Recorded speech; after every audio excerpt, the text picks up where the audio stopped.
In this video, we're going to go over the financial structure of K9. There's a little bit of a difference from traditional financial structures in that K9 follows the GAAP accounting system.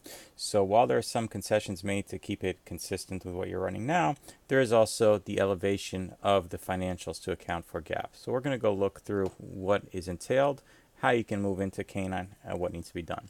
So first of all, during the initial setup procedure, you're given the option of using the default general accounting structure in K9. We definitely recommend it because everything will be laid out, ready to go. It's going to be a turnkey system that you can go ahead and modify or add to later on. If you do want to create any modifications or create your own, this video is going to show you how to do that.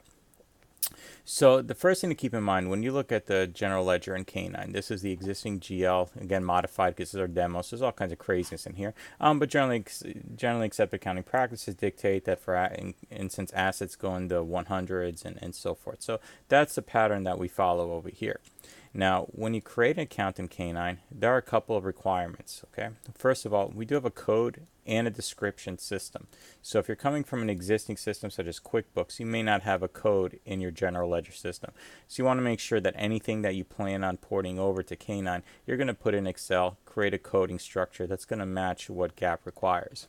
So again, code and description are required, as is a balance sheet or P&L item, and we'll get to where these are coming from in a moment and how you can create that own list, and a trial balance item. So now, if you're coming from QuickBooks, a trial balance will be more familiar. The balance sheet P&L is more of a classification breakdown that's specific to GAAP.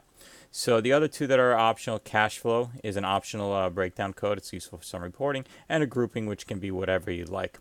That's really all there is to setting up a GL account structure. So let's go look at how those are all working together.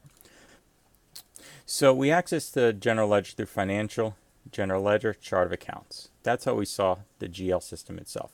So it's important to understand how all of this works together. If you look at something like a journal entry, and you prop up any of the journal entries in K9, you're going to see something like this.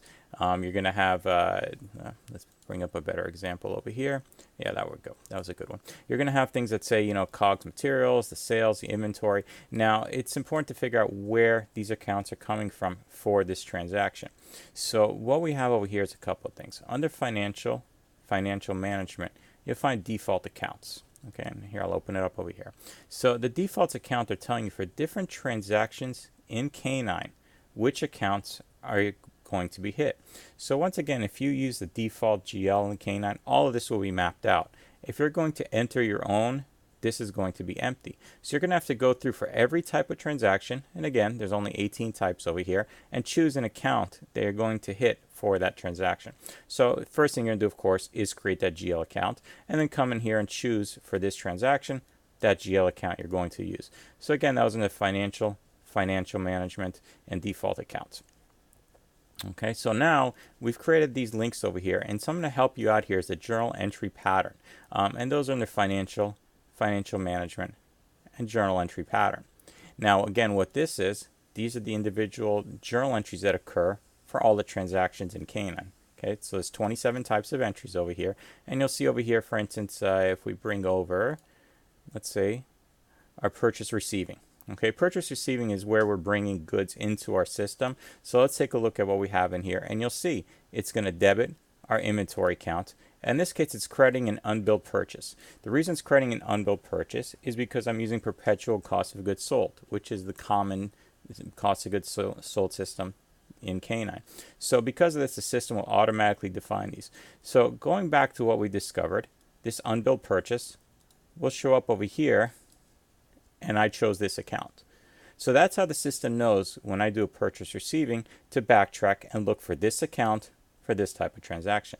Now, you'll notice over here that there's some that are marked as system defaults. These are the ones that all exist within K9 that have the account pattern set up. If you load your own general ledger system, you will have to go in here and populate these items.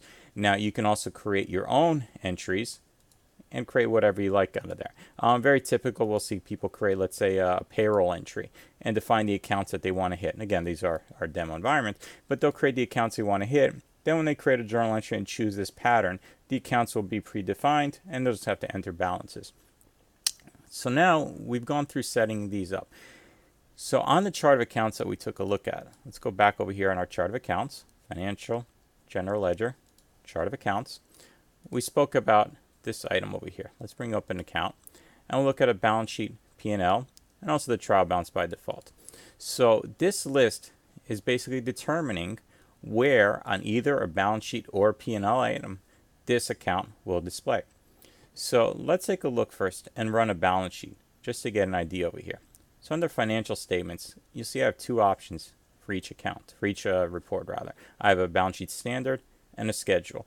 So the schedule is basically a detailed report. If I go ahead and pop that out, I'm going to get everything in here broken down to more detailed level. So let's do this here. Let's include zero balances just to get an idea of what our account structure is going to look like.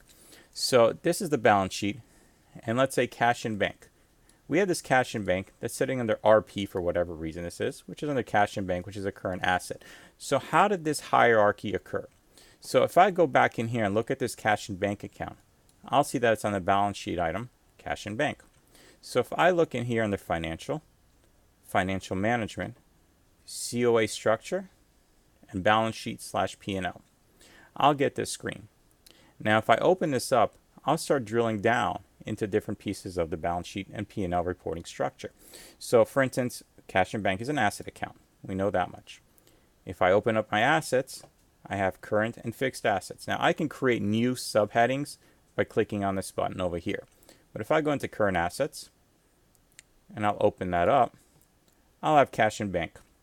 So if I chose cash in bank on my GL, in this case, let's open up the GL for cash in bank and we'll see. I chose this cash in bank, which is what I see over here. Now the order that it's on the report is determined by this over here. The lower the number, the higher up on the report it'll be. Of course, I can deactivate something if I'd like to. So that's the idea over here on how you can define the reporting structure based on your requirements. So while the default system is all set up and ready to go, you do have all these utilities to create your own reporting structure. So we saw over here how to choose a balance sheet P&L item. So same idea, financial management, chart of account structure, and trial balance. You'll see a very similar structure over here for those trial balance items. And again, you would follow through and define what goes where and get the exact reporting structure that you're looking for. Okay. So once again, if you have any questions on this, feel free to contact your implementer.